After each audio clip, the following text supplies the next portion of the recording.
Barefaced, hello my loves, marhaba habibati.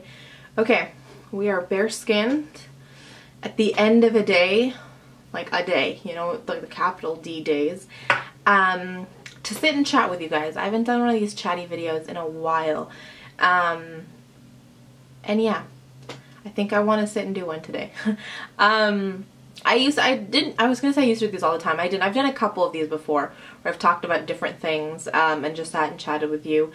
And I've absolutely loved doing them because I find that they've been really good. They've come at times when I needed to sit down and like just talk with people about these things that were like on my mind. And I've also really appreciated them for the amazing conversations we've had in the comment section afterwards. With you guys sharing your stories and supporting each other, and like I just love all the kinds of beautiful positivity that comes out of these kind of videos. But I also know that I like have to not be in the right headspace, but like sort of be in the right headspace to sit and film, because I know they're going to be rambly. I know they're going to be all over the place, but I also don't want it to turn into like a giant emotional mush fest. So yeah, today you will see what happens. We'll see where it goes.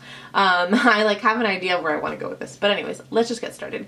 If you've looked at the title or whatever I end up naming it, because I still see rambly already. I'm not sure what I'm going to call it, but I sort of want to talk to you guys about expectations and life journeys, if you will, without that sounding sort of wishy-washy or corny or cheesy, but just the idea of like the expectations we set for ourselves, I hate the word like society, but the people around us, the people influencing us directly and indirectly, those expectations that we place in our lives, and the paths we take to get there.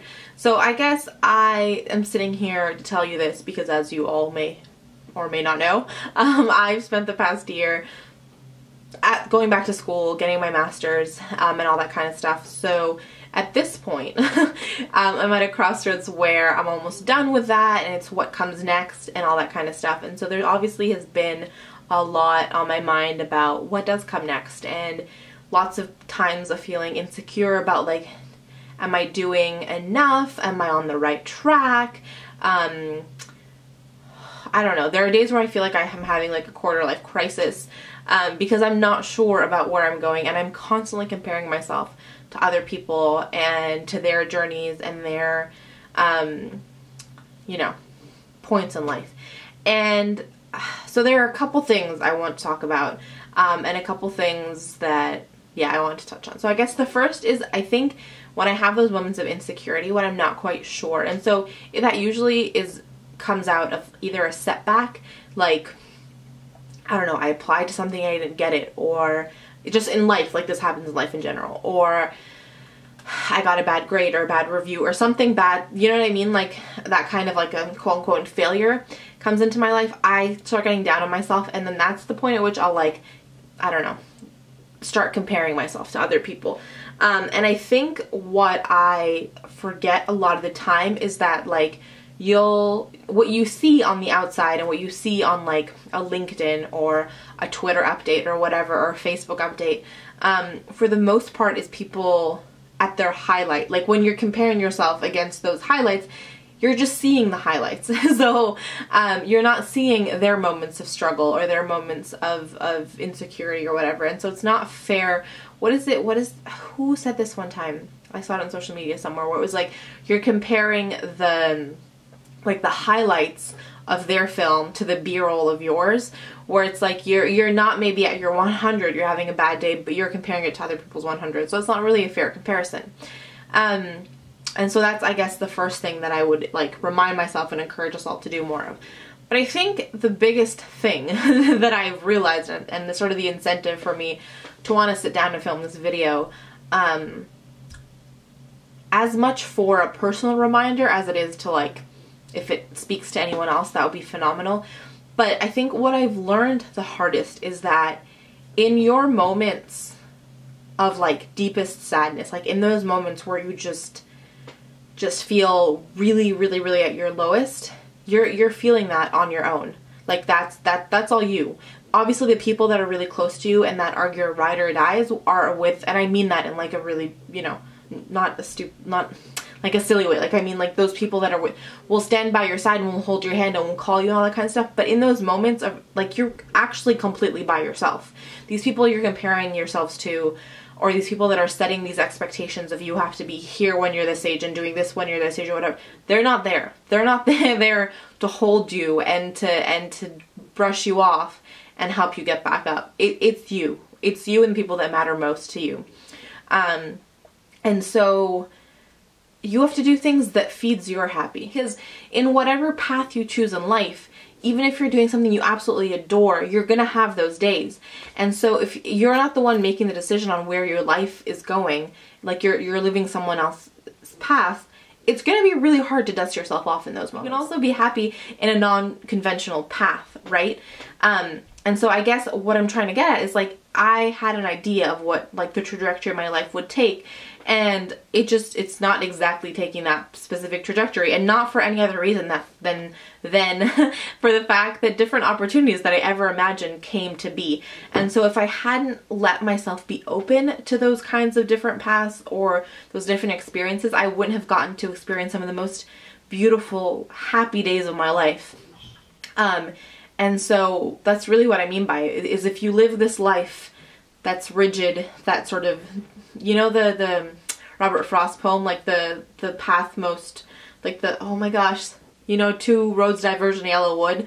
So if you go down the path that everyone's gone down, and you do it for the wrong reasons, in those moments of sadness, insecurity, in those hard days, it's going to be really hard to dust yourself off. But also, you'll have closed the door to other really unexpected and beautiful things. So I'm not saying don't go down the path most treaded upon, but do it for the right reasons. And the other thing I would say is that, you know, that corny thing that everyone says, that like life is a journey, and it's not about a destination.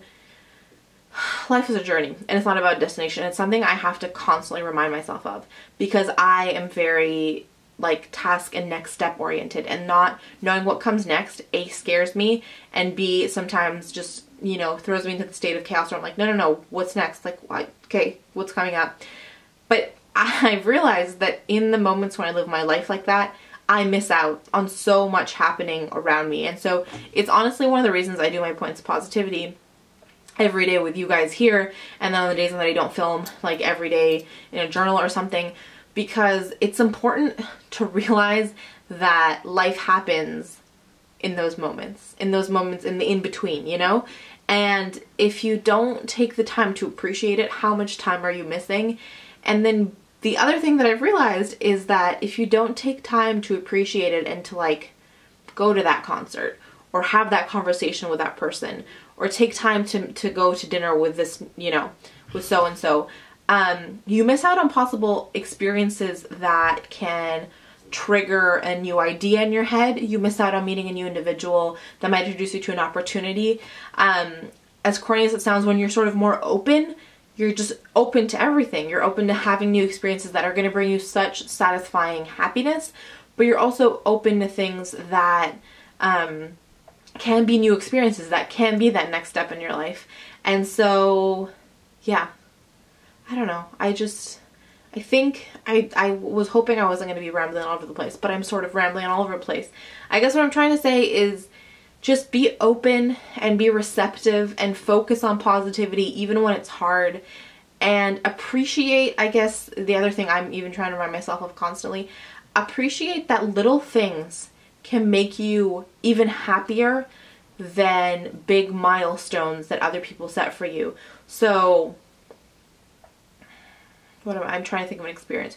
Do you guys remember when I did that review on the Bend It Like Beckham musical? That day was like such a magical day to me. And it made me so out of this world, like out of body happy. I'll link that video down below. I was just like, I couldn't contain myself. I was so happy.